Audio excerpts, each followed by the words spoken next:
O presidente, que recebeu a carta, sendo convidado a participar aqui, apresentar um pouco do que o banco vem fazendo em relação a financiamento sustentável. Vou fazer uma apresentação muito breve, poderia ficar muito tempo aqui falando, mas esse acho que não é o objetivo. Vou só highlight do que o banco faz e, obviamente, deixar sempre aberto a perguntas, questionamentos, dúvidas. Hoje, depois, deixo meus contatos. E só esclarecer, deputado, que para a gente é um prazer participar e sempre que convidado, já garanto que aqui estaremos presentes. Vamos lá. Essa é a agenda da minha apresentação, não pretendo passar de 10, 15 minutos, apesar de 5 pontos, vou percorrer rapidamente por eles. Aspectos institucionais, o primeiro, não vou gastar mais de 30 segundos, porque todo mundo que conhece o BNDES, não vale a pena ficar discorrendo sobre a história do banco, onde foi criado em 52, tudo que ele vem fazendo ao longo do tempo. Acho que o interessante dessa linha do tempo é que desde a década de 50, a gente brinca lá no banco que o banco ele vai empilhando tijolos. Cada tema que surge na economia, cada nova perspectiva de financiamento do BNDES, o banco ele não deixa de fazer uma outra coisa, ele soma uma coisa nova. E a questão ambiental surgiu na década de 70, em 80 foi ganhando força, 90, e nos anos 2000 consolidou-se institucionalmente no banco, ela passou a ser mais um desses temas importantes que o banco se depreendeu a tratar de maneira mais efetiva nos últimos anos. Então, é dessa atuação que a gente vai falar a partir de agora. Bom, aqui tem uma linha do tempo, como eu falei, desde a década de 70, final da década de 70, o banco possui uma série de iniciativas relacionadas à sustentabilidade socioambiental. Não vou aqui ler cada um desses retângulos, mas é interessante perceber que mesmo sem unidades efetivas, sem uma burocracia específica relacionada à questão ambiental, o tema já era tratado por diversas pessoas já engajadas na questão ambiental, que possuíam conhecimento acadêmico, que possuíam experiência na sua própria vida e traziam isso para o banco. E, aos poucos, isso foi ganhando força dentro do BNDES, assim como fora do banco, em termos nacionais e internacionais, até que unidades começaram a ser criadas. Começou com uma pequena gerência, depois passou para um departamento, e há 5 anos existe uma superintendência, que é, digamos, a burocracia máxima dentro do BNDES que você pode ter em termos de organização para tratar de um tema, é uma superintendência. Então, hoje você tem uma criação de uma área de meio ambiente que trata de diversos temas, que possui uma carteira de projetos relacionados a questões socioambientais e que dá suporte ao restante do BNDES nessas questões. Então, aqui tem essa linha do tempo com todos esses aspectos, mas eu deixo a apresentação depois para quem quiser se deter nesses pontos, porque, enfim, não vale a pena. Como é que o banco ele mensura a sua contribuição para a economia verde?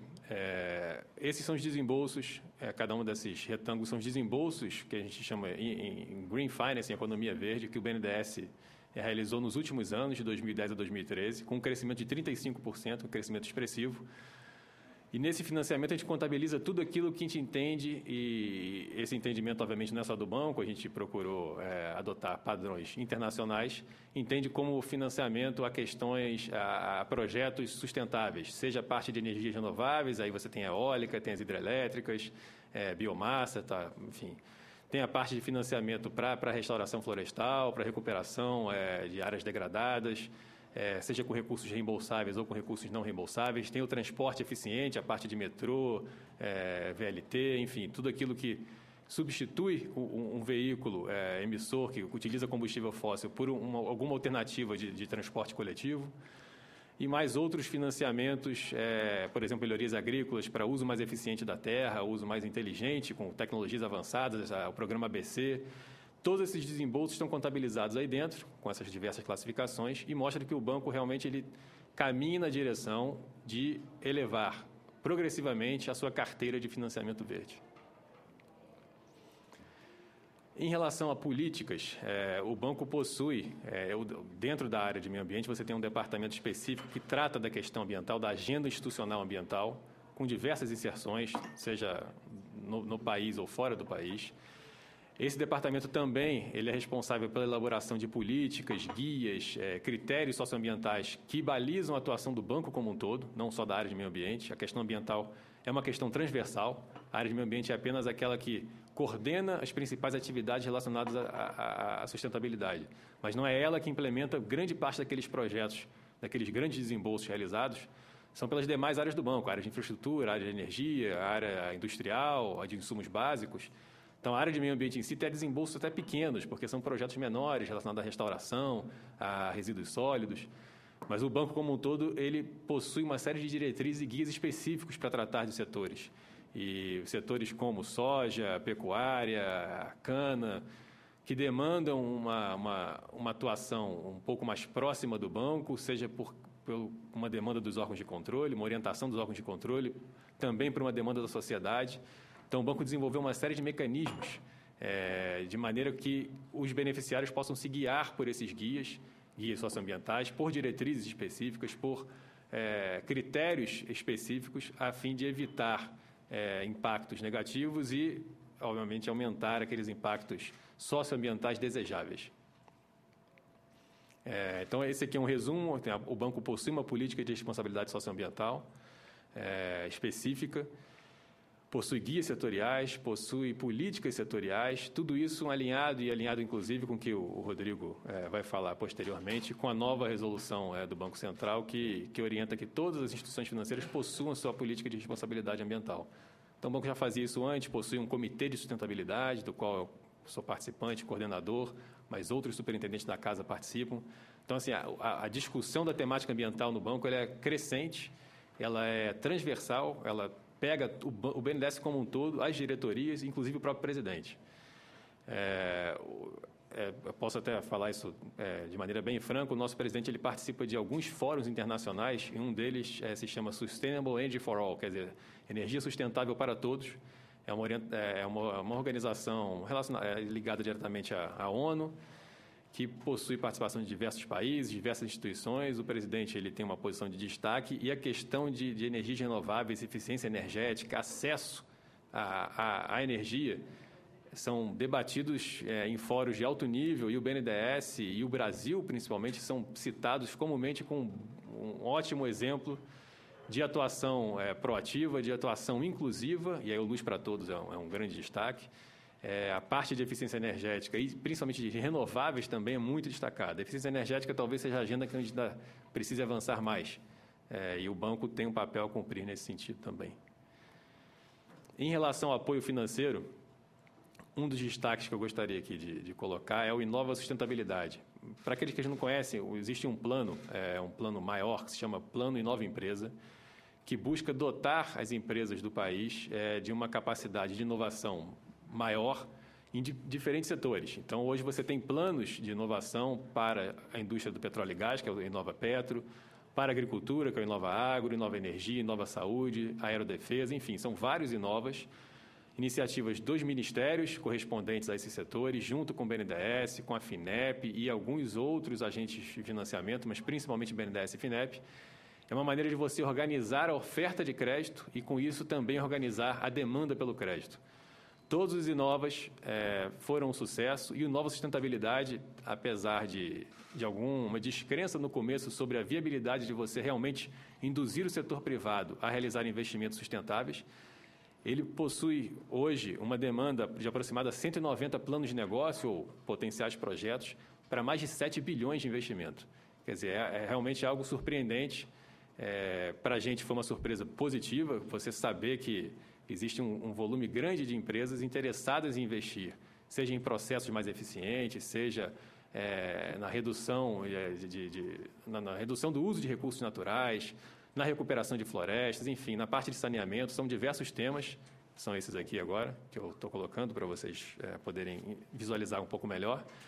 Para cada um desses temas, você teve uma demanda assim, considerável de empresas do setor privado interessadas em acessar recursos, ou do BNDES ou da FINEP, obviamente com o apoio do Ministério do Meio Ambiente, que coordenou também junto conosco essa iniciativa, para realizar investimentos que, obviamente, têm um impacto sustentável, estão relacionados à economia de baixo carbono, efetivamente, e também, por outro lado, dotam essas empresas de uma maior eficiência no uso dos seus recursos, numa redução de custos ou no aumento de uma lucratividade.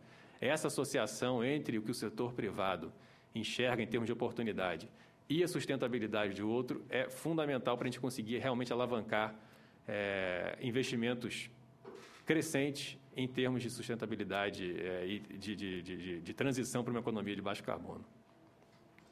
Esse é só o processo de como ele se encontra. Daqui a 8 dias, o resultado dos planos de negócios vai ser divulgado e a gente vai saber quantas empresas realmente estão aptas a acessar aqueles recursos. Certamente vai ser um volume grande de empresas, de planos de negócios e, assim, oportunamente, havendo convite, eu retorno, trago o resultado final, quantas empresas foram por setor, por região, tudo isso a gente consegue mapear, porque a expectativa é que realmente haja um volume grande de investimentos do setor privado com viés de sustentabilidade. Outro destaque que o banco possui aí, uma parceria grande com o Ministério do Meio Ambiente, o Ministério da Fazenda também conhece bastante esses recursos, a Luísa está aqui, participa das reuniões, é o Fundo Clima. O Fundo Clima são recursos especiais do petróleo, que tem 2 destinações. Uma destinação para financiamentos não reembolsáveis de projetos menores e estudos, o Ministério do Meio Ambiente executa, e a outra parte, o BNDES, com financiamentos reembolsáveis, é o responsável. São diversos setores que podem ser apoiados, a parte de resíduos, atividades produtivas sustentáveis, equipamentos eficientes, gestão de serviços de carbono, cidades inteligentes, a parte de Smart Grid também está aqui dentro.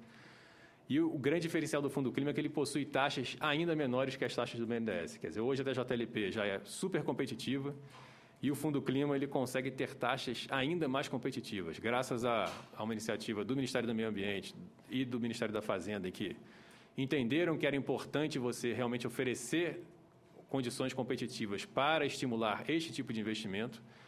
Hoje o BNDES é capaz de ofertar, em conjunto com as suas linhas já bastante atrativas, um financiamento. Não é um volume muito grande de recursos, mas é um volume interessante. Hoje são 540 milhões, com a perspectiva de entrar em mais 300 milhões, 320 milhões no curto prazo. Ficaremos quase com 1 bilhão de recursos para investimentos dentro desse programa, que é o Fundo Clima. E aí, enfim, nessas modalidades, como eu falei, combate à desertificação, mobilidade, renováveis, é óbvio que para cada um desses itens há alguns critérios específicos. Por exemplo, renováveis, eu não posso financiar um parque eólico, porque, primeiro, que não há volume de recursos disponível para isso, e segundo, porque ali está focado mais em projetos de menor porte. Então, a geração até 1 mega, enfim, são coisas, digamos, alternativas a um financiamento tradicional do banco. A parte de florestas nativas também entra, carvão vegetal também, processos mais eficientes. Já temos uma carteira grande de projetos no banco. Mas a agricultura de baixo carbono está toda aí? Não, a agricultura de baixo carbono é um outro programa. É um outro programa junto com o Banco do Brasil, também com taxas bastante atrativas, mas não faz parte do Fundo Clima. E também para um item super importante que nos é bastante caro e que a gente sabe que tem um potencial gigantesco aqui no Brasil, é a parte de resíduos sólidos. O BNDES possui uma linha específica para a parte de resíduos, que é o BNDES Meio Ambiente. Dentro das nossas perspectivas de crescimento de carteira, resíduos aparece como principal destaque. A gente tem já um número de empresas nacionais que fazem investimentos relevantes, seja na parte de recuperação, de aterros sanitários, de biodigestores, inclusive agora com geração de energia a partir de biogás. A nossa intenção é fazer com que esse setor realmente cresça, mas a gente sabe que para isso as empresas precisam estar bem estruturadas. Então, a gente está trabalhando em 2 frentes. Por um lado, prospectando bons projetos, e no outro, tentando fazer com que as empresas, se individualmente não conseguem realizar um grande projeto, pelo menos atuem em parceria com outras empresas e aí sim consigam acessar os recursos do banco para realizar esse tipo de investimento. São diversas possibilidades, enfim, é o que está descrito ali no slide, mas o interessante é que nos últimos 3 anos essa carteira ela multiplicou, se eu não me engano, por 4 em termos de valor. Ainda não é um valor muito grande para o banco, nem enfim, para a economia como um todo, mas mostra um potencial de crescimento muito importante. E talvez, junto com o saneamento, um setor que o Brasil precisa avançar crescentemente.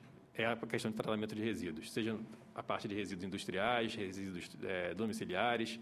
A gente sabe que o Brasil tem uma lacuna com a sociedade e o banco é um dos atores que pode ajudar a ir preenchendo aos poucos essa lacuna. Então, hoje a gente tem 15 operações, mais ou menos 500 milhões. Na parte do automático, que é com a Finame, a parte de financiamento de equipamentos, também existe um volume grande, mais de 1 bilhão de recursos financiados, principalmente para a parte de compra de caminhões. E a gente também tem um trabalho muito próximo aos catadores, com as cooperativas, financiando a parte de equipamentos, de recuperação de galpões, onde eles podem realizar o trabalho, e inclusive também a parte também de desenvolvimento tecnológico, que também é uma coisa que avança e que a gente também sabe que em outros países é um item importante para você conseguir elevar a escala de atuação dessas empresas. E na parte de saneamento ambiental, enfim, a gente tem também amplas possibilidades. O saneamento já é uma coisa que o banco atua há algum tempo e aí a Caixa também é um agente importante na economia, são também bastante favoráveis às condições, com 100% da JLP, com remuneração de spread de 1, uma participação de até 90%. A gente pode financiar praticamente todos os segmentos aí da linha de saneamento e também da parte de recuperação de resíduos. E, para fechar, a parte de restauração florestal, que também é algo que o banco aposta muito. A gente teve um programa já lançado, que é o Iniciativa BNDES Mata Atlântica, há 2 anos e meio atrás. Foi um sucesso, a gente tem 15 operações contratadas, aproximadamente 3.000, 4.000 hectares também já recuperados. O banco ele sabe que pode vir a ser, e essa é a nossa perspectiva, um dos principais agentes, se não a principal instituição no apoio ao restauro dos biomas brasileiros. Mata Atlântica é o mais degradado, mas a gente sabe que também Cerrado, Caatinga merecem a atenção do BNDES. São recursos não reembolsáveis, então a gente não consegue atuar numa escala muito grande, mas a gente também possui uma linha para o setor privado com recursos reembolsáveis. Inclusive, já há uma operação de recuperação de 21.000 hectares, talvez seja a maior operação, maior projeto de recuperação de Mata Atlântica ou de mata nativa que eu tenha conhecimento no Brasil. Uma empresa privada que está realizando, e a gente sabe que é um investimento que o retorno financeiro ele não fica claro para o setor privado, mas o retorno para a sociedade, o retorno para a nossa vida, ele é gigantesco. Então, é também Mata Atlântica, é no sul da Bahia. São 21.000 hectares. O reflorestamento todo de biodiversidade ou tem um componente econômico também? Não, esse realmente é só de biodiversidade, sem componente econômico. O banco hoje ele tem esse projeto aí de 168 milhões de reais no âmbito do florestal, mas a gente tem também a parte não reembolsável, que é o lado esquerdo, são 42 milhões com 15 projetos contratados. O BNDES está estruturando agora uma nova rodada, mas não só, a nossa perspectiva é não só atuar na Mata Atlântica, é atuar nos demais biomas para tentar fazer com que outros projetos e os outros biomas também possam ser contemplados com projetos de recuperação de mata nativa, que são projetos fundamentais. O banco, o Brasil tem muito a fazer, enfim, nisso. O Código Florestal, o novo Código Florestal prevê que em 20 anos todo o nosso déficit de mata nativa seja zerado, que não é uma tarefa muito simples. Então, assim, a gente sabe que sozinho a gente não vai conseguir fazer, outros atores vão ter que entrar conosco, certamente. Mas é algo que a gente aposta muito e aposta, inclusive, em captação de recursos no Brasil e no exterior para conseguir, junto com os recursos do BNDES, financiar mais projetos. Então é isso. Eu acho que em relação a considerações finais, já adiantei aqui boa parte do que eu queria falar, enfim, aumentar a Fundo Clima, evoluir nas questões políticas socioambientais, a Política Nacional de Resíduos Sólidos a gente pode apoiar e vem apoiando e pode fazer mais, e buscar realmente elevar a nossa participação na questão da restauração ecológica, que é algo muito importante para o banco. Obrigado.